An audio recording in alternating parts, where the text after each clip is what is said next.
નમસ્કાર મિત્રો, આજે હું ખૂબ મહત્ત્વના વિષય પર વાત કરવા માંગુ છું. એમ કહી શકું કે હું મજબૂર થઈ ગઈ છું. આજે સેલ્ફ ડિફેન્સના કેમ્પેનિંગ ચલાવતાને મને 6 વર્ષ પૂર્ણ થયા. છતાં બી ક્યાંક ને ક્યાંક મને એમ લાગે છે કે હું ફેલ થઈ રહી છું. કારણ કે દિવસે ને દિવસે આ જે ઘટનાઓ છે, નરાધમીઓ જે દીકરીઓનું શોષણ કરી રહ્યા છે, એની સાથે દુષ્કર્મની ઘટનાઓ વધી રહી છે. તો ક્યાંક ને ક્યાંક અમારા જેવા નિષ્ફળ થતા હોય એવું લાગે છે. કારણ કે અમારા જેવા એકલા લોકો નહીં લડી શકે. જેમ કે કાલની જે આનંદનગર અમદાવાદની ઘટના ઘટી કે એક સિક્યુરિટી ગાર્ડે પીજીમાં રહેનાર દીકરી સાથે દુષ્કર્મ કર્યું. ટેરેસ ઉપર એ વોક કરવા ગઈ હતી, એની સાથે દુષ્કર્મ આચર્યું. એ જે નરાધર્મીને મેં જોયો, તમે જોઈ શકો છો કે એકદમ સિંગલ હડ્ડીનો હતો. આમ જોવા જઈએ તો બહુ તાકાતવર દેખાતો નહોતો અને દીકરી બી મેચ્યોર છે. તો દીકરીને જો કદાચ સેલ્ફ ડિફેન્સની ટ્રેનિંગ મળી હોત અથવા તો એને પોતાની જિમ્નેસ્ટિક બોડી કરી હોત, પોતાની સ્ટ્રેન્થ બિલ્ડ કરી હોત, તો મને લાગે છે કે માત્ર એક સિક્યોરિટી ગાર્ડ હતો અને એક જ વ્યક્તિ હતો જેની સાથે એ ફાઇટ કરી શકત અને પોતાની રક્ષા માટે લડી શકત.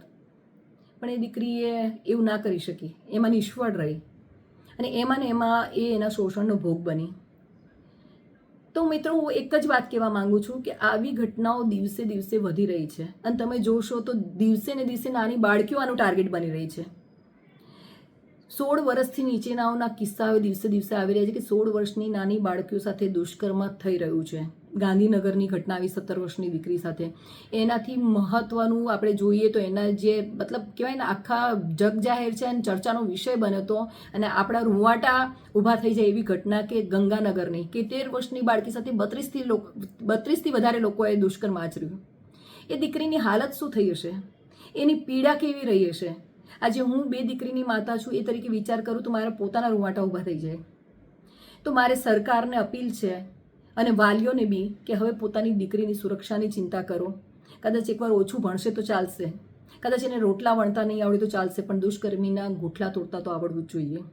અને મારી સરકારને અપીલ છે કે પ્લીઝ, એક મા તરીકે આજે હું વાત કરી રહી છું કે હવે આવા દુષ્કર્મીઓ માટે એવી સજા લાવો, તાલિબાની સજા લાવો, અથવા તો અમુક સમય પછી જ્યારે એનું દુષ્કર્મ કે એ દુષ્કર્મી આરોપી સાબિત થાય ત્યારે એ આરોપીને પબ્લિકમાં સોંપી દો, જનતાને હવાલે કરી દો.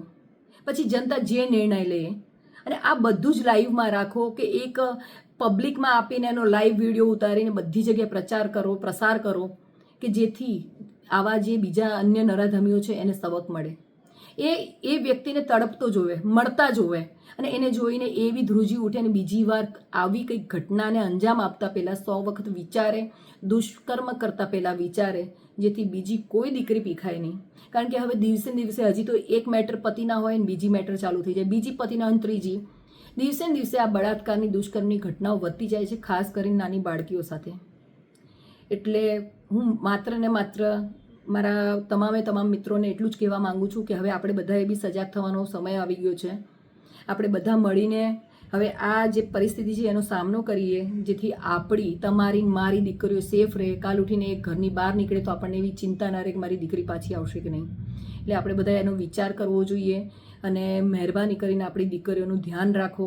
એ કોની સાથે વાત કરે છે, કોની સાથે જાય છે, ક્યાં જાય છે, જ્યાં જાય છે એ સેફ છે કે નહીં એનો ખ્યાલ રાખો.